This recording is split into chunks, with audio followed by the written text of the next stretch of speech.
Olá, e aí, gente? Voltando aí, né? Fizeram já a prova de vocês, viram o processo, de como se deu o processo de industrialização no Brasil. E agora, nesse módulo 10, nós vamos ver aí todo o processo evolutivo, né? No módulo 9, vocês viram aí o pontapé inicial. E agora nós vamos ver o processo aí evolutivo dentro do contexto atual, beleza? Então vamos lá, galera. Bem, nós temos aí a expansão da produção industrial do Brasil e a redemocratizado. Aí, a indústria no Brasil redemocratizado. Lembrando que, né, a indústria no Brasil, na verdade, ela começou a ter um incentivo maior, né, com o modelo de substituição de importação, justamente a partir, né, da Primeira Guerra Mundial, tendo um maior impulso, né, aí a partir da crise de 29, né, no ano seguinte, 1930, e a partir da década de 1950 se dá aí uma abertura ao capital estrangeiro. Lembrando que, a partir de 1950, nós tivemos uma participação do capital estrangeiro, do capital privado nacional e, aí no caso, e do estatal, ok? Percebemos que o Brasil teve um excelente crescimento econômico, chegando a ser a 8ª potência econômica do mundo. Só que para alcançarmos essa infraestrutura toda, né, adquirimos uma dívida muito grande, onde na década de 80 chega a conta para a gente pagar. Não foi isso que aconteceu? Essa conta é justamente que faz com que a década de 80 seja considerada a década perdida.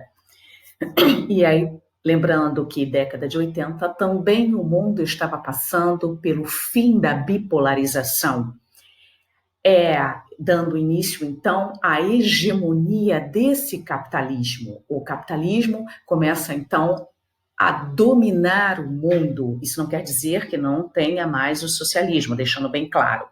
Mas o capitalismo, ele domina, né? Existe um novo socialismo, que é o socialismo de mercado.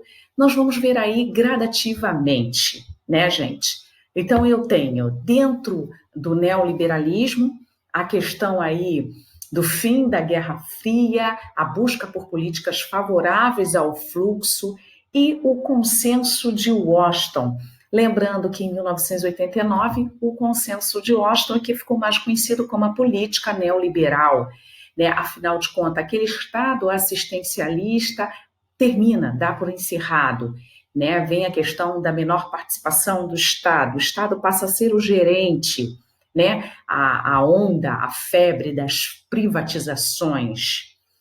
Aí eu tenho com o governo Collor. Lembrando que essa onda de privatizações, né, nós temos medidas como descentralização industrial, né, que ocorre com maior frequência, no caso, a região sudeste, ela continua sendo, né, a grande área, e a sul e a sudeste, na verdade, de grandes polos industriais. Porém, o interior dessas duas regiões, né, o interior dos estados dessas duas regiões, passam a fazer parte de uma guerra fiscal, ok? Essa guerra fiscal, dentro do processo de privatizações do neoliberalismo, né, é a concorrência de qual menor cidade, a média cidade vai ter aí, né? Nós temos aí para vocês, só para vocês darem uma passada, né? As indústrias tradicionais, né, que antes,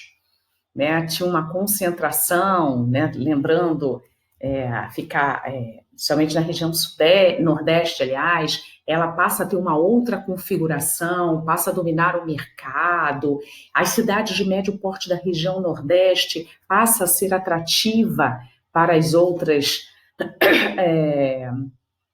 para as indústrias. Ocorre a partir de 1970, antes mesmo do consenso de Washington, tudo isso, né, por causa da revolução técnico-científica informacional, a terceira revolução, né? Temos também aí o desenvolvimento das redes de transportes, né, e dos portos. Temos dentro aí uma descentralização que vinha favorecer uma descentralização nas regiões, principalmente nos estados de São Paulo, né, como incentivos fiscais, a mão de obra bem menor. Então, esses são os fatores aí que contribuem justamente para que tenhamos, então, essa mudança do comércio. Bem, quando eu falo em privatizações, como eu falei, ocorre uma concessão de exploração dos setores estratégicos, né? Nas principais regiões do país, sul e sudeste, ocorre um aumento dos impostos, uma desregulamentação financeira, que é quando, então, né, em 1990, nós temos aí um governo do Collor, que vem aí com o confisco das poupanças. O que marca no governo do Collor, além das privatizações, que ele dá o pontapé inicial das privatizações, o confisco das poupanças, a concessão nos setores estratégicos. Lembrando que o Collor, ele, né, a sociedade pede o impeachment dele, mas o próprio pede para sair. Então, automaticamente, Itamar, seu vice, toma posse, chamando então para si ministro da Economia FHC, Fernando Henrique Cardoso, que vem aí com um plano real, né? Esse plano real é bem concebido, justamente aí, durante o governo de Itamar, e tendo como ministro o FHC. Ocorre, então, uma estabilização monetária. Nós temos aí depois Fernando FHC, né? Ele se candidata a presidente, ganha as eleições e dá continuidade ao processo aí de privatizações. Bem, depois nós chegamos ao governo de Lula, né? Que houve investimentos sociais, né? Esses investimentos sociais levou, sim, a uma ampliação do mercado consumidor. Ele cria o Plano de Aceleração do Crescimento, o famoso PAC, né, que é dado por continuidade na sua sucessora, Dilma, né, também que é eleita, né, de forma democrática. Então, vem com um Plano Brasil Maior, que aumenta a competitividade empresarial e também dá extensão aí da questão dos programas sociais, continua com os programas sociais. Bem, nesse todo o processo, nós chegamos a uma desconcentração industrial, que eu já tinha dito para vocês anteriormente, quando falamos em neoliberalismo, né? Essa desconcentração, ela tem uma tendência, que eu já falei, continua ainda no Sudeste, porém, ela acaba, as cidades de menores portes acabam se destacando nessa região, porque a famosa guerra fiscal, como eu havia dito, né, a concorrência. Então, ocorre uma vantagem comparativa das pequenas e médias cidades. Essas médias cidades fazem investimento em infraestrutura. Com isso, os terrenos são muito mais baratos, com toda a infraestrutura a oferecer, elas também oferecem terrenos mais baratos.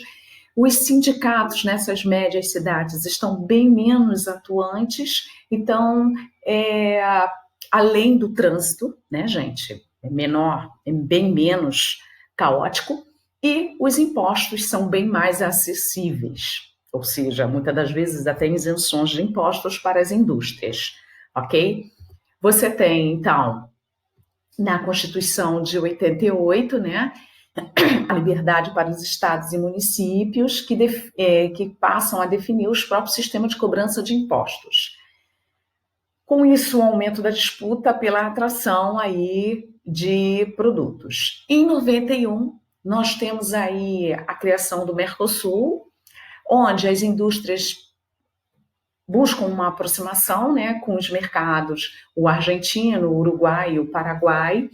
Justamente aí você tem, né, também em seguida, essa guerra fiscal, você tem, só um instantinho, essa guerra fiscal, eu posso dizer que nesse entremeio nós temos também, no decorrer dos anos, né, a formação aí de uma maior relação comercial com o comércio exterior. Por exemplo, o Brasil, além do Mercosul, ele vem com a participação dos BRICS, lembrando que os BRICS não é um bloco econômico, né? E aí aumenta a sua diversidade de produtos exportados e também de parceria de parceiros comerciais, como com a China, com os Estados Unidos, com a Alemanha, com a própria Argentina, que está dentro da questão do Mercosul, né? E isso leva a um aumento nas exportações de manufaturados e semi-manufaturados, semi-industrializados, na verdade, né? Com isso, as exportações são superadas pelos produtos primários. Ocorre também uma menor, quando ele cria esse mercado, né? Cria amplia essa relação comercial, a questão dos BRICS, a questão do Mercosul, ele começa a ter destaque, ele acaba gerando também uma menor dependência do mercado norte-americano, tá? Isso acaba contribuindo para que o Brasil, então, alcance uma balança comercial favorável, ou seja, um superávit, ok? Você tem também, né, dentro dos arranjos produtivos, né, o que eu acabei de falar agora para vocês, essas aglomerações, micros e pequenas empresas com baixo nível tecnológico e pequena capacidade de gestão e uma mão de obra pouco qualificada. Então, isso acaba contribuindo para um crescimento até mesmo dos menores produtores, dos menores empresários, facilitando aí o desenvolvimento econômico do país. Temos, né, a partir, né, com a criação do Mercosul também, né, como é que eu vou dizer, o fator complementar foi que algumas empresas, elas começaram a se instalar justamente no sul do país, que até então não tinha esse destaque, tá, gente? Você então tem aí a fronteira com esse bloco, ele se intensifica, né? Lembrando também que, né, a questão, quando falamos aí do processo de descentralização no início, nós estamos também falando do discurso desenvolvimentista e aqueles incentivos estatais concedidos pelas indústrias automobilísticas no meados do século passado, ou seja, as indústrias automobilísticas aí, né?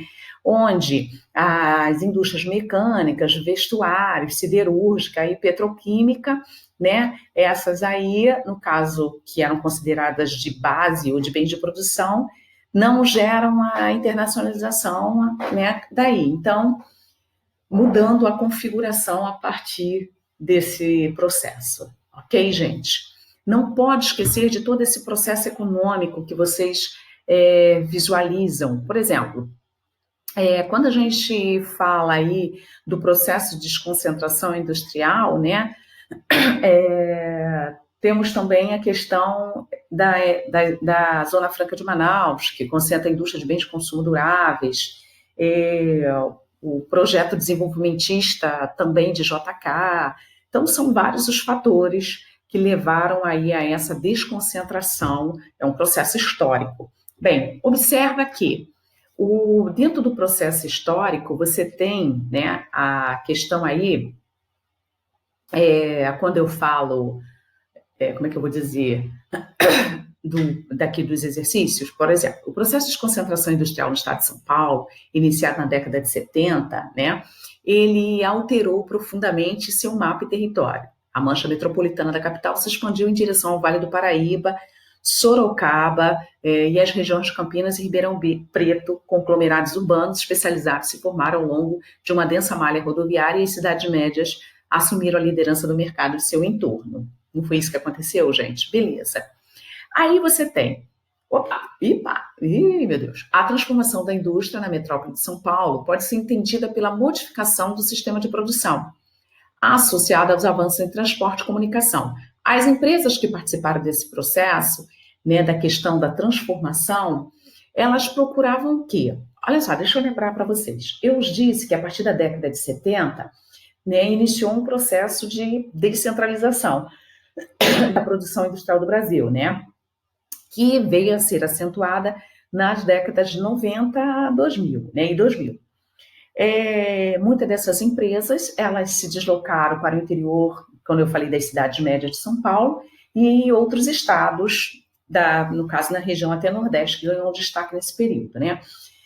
Grande parte desses novos investimentos industriais, né, foi justamente direcionado aos pequenos e médios municípios. As vantagens que foram oferecidas foram os incentivos fiscais, a mão de obra, a facilidade do transporte, não pode esquecer aí, né? E a doação de terrenos realizados aí pelos estados e prefeituras, a famosa guerra fiscal que eu citei anteriormente.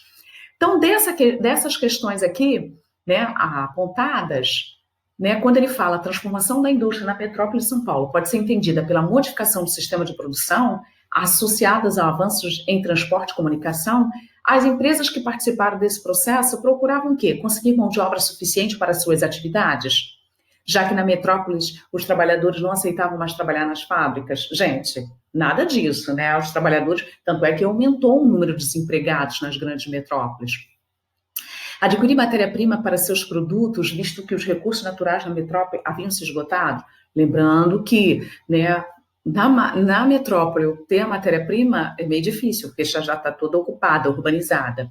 Obter novos mercados, já que a influência dos produtos importados no centro da metrópole é muito grande. Olha só, obter novos mercados, como? Né? Você tem aí, antecipar mercados, prevendo as futuras necessidades nas cidades médias em expansão, cara, ou reduzir os custos da produção, sabendo que as novas cidades ofereciam incentivos fiscais, terrenos e mão de obra mais barata. Gente, é na cara que é justamente a letra E, certo? Bem, A2, eu tenho aí, nos últimos 20 anos, o Brasil tem desenvolvido novas formas técnicas e organizacionais, como a informatização e a automação nas atividades agropecuárias, na indústria e nos serviços. Os atuais tipos de contratação e as políticas trabalhistas conduziram, entre outros aspectos, a um aumento do desemprego e da precarização das relações de trabalho. Um assunto muito explorado nos módulos anteriores, principalmente no módulo 9, né? A implicação das mudanças tecnológicas no mundo do trabalho no Brasil, sugerida no texto, está identificada, olha só, essa mudança, lembrando aí, olha só, né, justamente quando eu falo, né, da questão aí, é uma da característica justamente do quê? Da terceira revolução industrial. A terceira revolução industrial é a questão do quê, gente? Do toyotismo. Estão lembrados disso? Uma flexibilização, é a questão da produção, ao processo de terceirização. Estão lembrados que nós já falamos sobre isso? A terceirização no mercado, o menor desperdício. Tudo isso ocorre, né? Eliminando, na verdade, o contingente aí da população, a diversificação de profissões que vem atender o mercado. Justamente nesse período aí você tem os tecnopolos, reduzem a demanda de emprego formal, né? Estimulando o quê?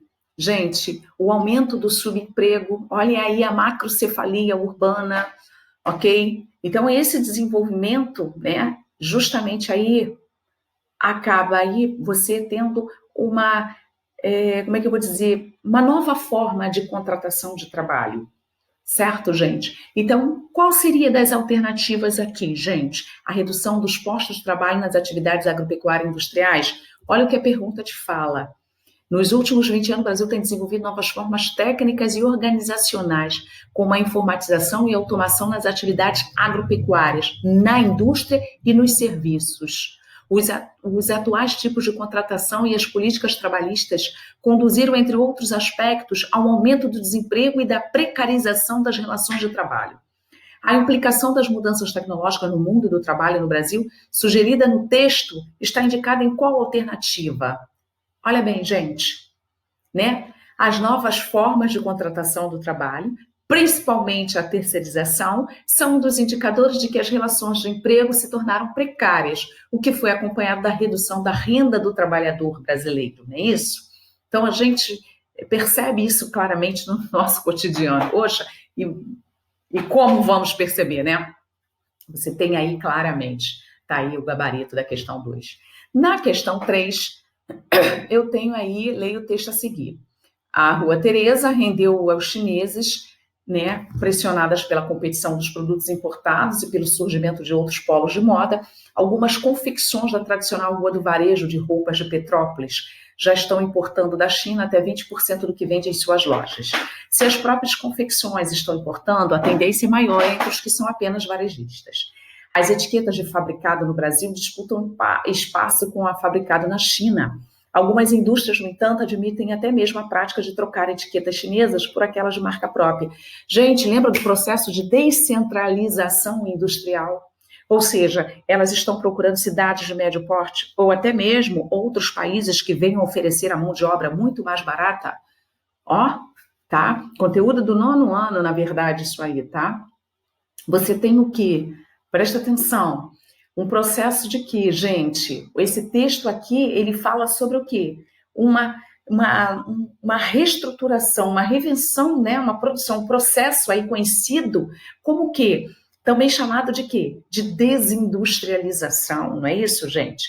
Onde a indústria, ela está saindo de uma determinada área e migrando para outro, né? Onde há um processo, um aumento de competitividade perante os produtos. Isso eleva em razão de vários fatores, como excessiva valorização cambial, altas taxas de juro, problemas de infraestrutura, burocracia, OXA e tantos outros, né, galera? Então, além da importação de peças prontas, as confecções investem em máquinas mais modernas para reduzir os custos e aumentar a produtividade. O processo descrito no texto tem ocorrido em todo o país. Esse processo é denominado o quê, gente? Eu estou falando em inflação, em privatização, em flexibilização, em desregulamentação ou desindustrialização? Cara, pare e preste atenção. Na verdade, nós não estamos mais assistindo um número muito pequeno. Tanto é que várias indústrias têxteis no Brasil quebraram justamente por causa de quem? Conteúdo 9º ano. Foi a partir justamente de quando os tigres asiáticos, explode. Então, essa aí é uma das características justamente, né, do processo de desindustrialização. É quando as indústrias começam a sair das grandes cidades e migram para cidades de médio porte, ou até mesmo outros países que venham a oferecer aí um mercado consumidor muito mais vantajoso ao empresário. Então, a alternativa correta é a letra E, de Eva, de escola de estudante. Belezinha, gente? Então, vá lá, estou esperando vocês no nosso próximo encontro da live, belezinha? Um forte abraço para vocês. Beijão, tá, galera? Tchau.